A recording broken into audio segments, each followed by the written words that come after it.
ત્યાર પછી મિત્રો વાત કરીએ સૂર્યમંડળની ઉત્પત્તિ વિશે। સૂર્યમંડળ એ એવા પ્રકારની ઘટના દ્વારા બનેલ છે જે તારાઓના વિસ્ફોટ દરમિયાન બનતી ઘટના છે, એટલે કે તારાઓ પણ જન્મે છે અને તારાઓ મૃત્યુ પણ પામે છે। તો આવા કોઈ વિશાળ તારાના મૃત્યુ સમયે બનેલી ઘટનાને આધારે અહીંયા સૂર્યમંડળનું નિર્માણ થયું છે। લગભગ 4.568 ખર્વ વર્ષ પહેલા, લગભગ 4.568 ખર્વ વર્ષ પૂર્વે વિશાળ આણ્વીય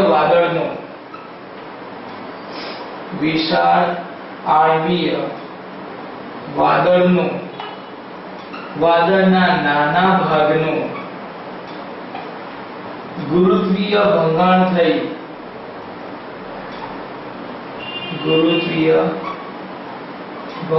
થઈ સૂર્યમંડળની રચના થઈ હશે।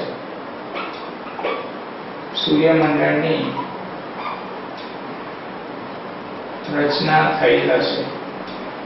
આ ગુરુત્વીય ભંગાણની પ્રક્રિયા દરમિયાન જે દ્રવ્ય વિસ્ફોટ થાય એટલે સ્વાભાવિક છે કે દ્રવ્ય વધુ છૂટું પડે, જેવો બોમ્બ ફૂટે એવી રીતે, અને આ ભંગાણ દરમિયાન જ્યારે વિસ્ફોટ થયો એ વખતે મોટા ભાગનું દ્રવ્ય એના કેન્દ્રમાં એકત્રિત થયું અને મોટા ભાગનું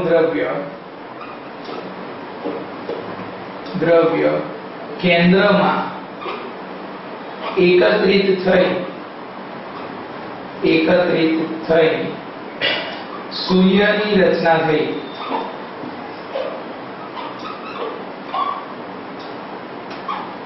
સૂર્ય એ સમગ્ર સૂર્યમંડળનું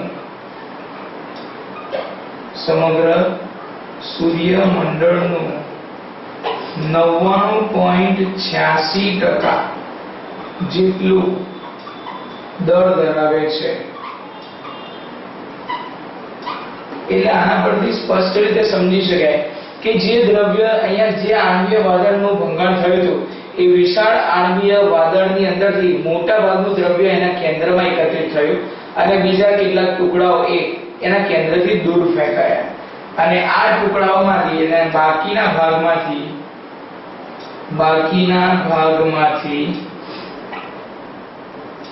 ગ્રહો,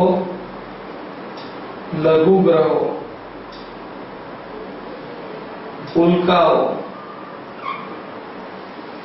ધૂમકેતુઓ વગેરેનું નિર્માણ થયું હશે।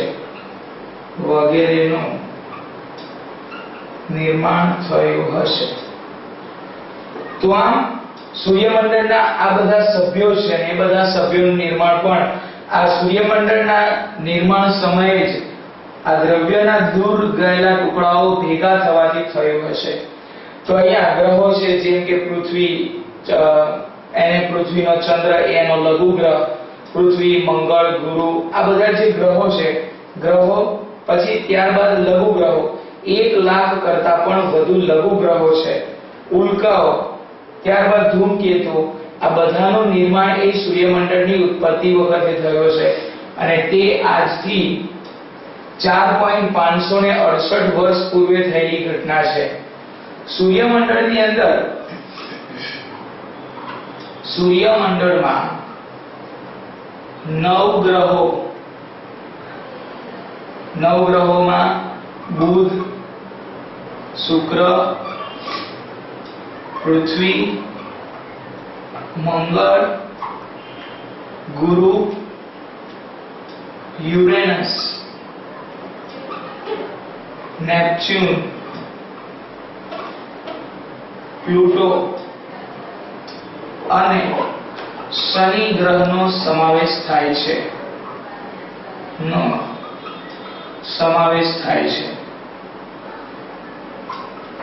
આ ઉપરાંત આ ગ્રહોની આસપાસ ફરતા લગભગ 102 થી પણ વધારે 102 થી વધુ ઉપગ્રહો, કુદરતી ઉપગ્રહો તથા મંગળ અને ગુરુ ગ્રહની કક્ષાના વચ્ચેના માર્ગે રહેલા 1 લાખ કરતા વધુ લઘુ ગ્રહો નો સમાવેશ થાય છે અને આ બધા જ પદાર્થો સૂર્યના ગુરુત્વાકર્ષણને કારણે એની જગ્યા પર સૂર્યની આસપાસ પરિભ્રમણ કરી રહ્યા છે. એટલે કે અહીંયા સૂર્યનું દળ 99.86% જેટલું દળ છે. એટલે કે આખા સૂર્યમંડળના બધા જ જે પદાર્થો છે, બધા જ પદાર્થોના કુલ દ્રવ્યમાંથી 99.86% એટલે કે મોટા ભાગનું બધું જ દ્રવ્ય એના કેન્દ્રમાં છે, તે છે સૂર્ય. જ્યારે આજુબાજુનું જે છે, જો ટોટલ 100% ગણીએ તો આમાંથી ખાલી માત્ર 0.14% જેટલું જ મળીને આ બધા જ અવકાશી પદાર્થો બને છે. તો આમ સૂર્યમંડળની અંદર સૂર્ય એક મુખ્ય છે અને સૂર્યના કારણે જ આ બધા જ એની આસપાસ એના કંટ્રોલમાં, એના ગુરુત્વાકર્ષણ બળની અસર હેઠળ એની આસપાસ ફર્યા કરે છે. તો એટલા માટે સૂર્ય વિશેનો ખ્યાલ મેળવવો જરૂરી છે. તો શરૂઆત કરીએ સૂર્યથી અને ત્યારબાદ સૂર્યના આધારે બધા જ અલગ અલગ ગ્રહો વિશે પણ વાત કરીશું. તો શરૂઆત કરીએ સૂર્યથી.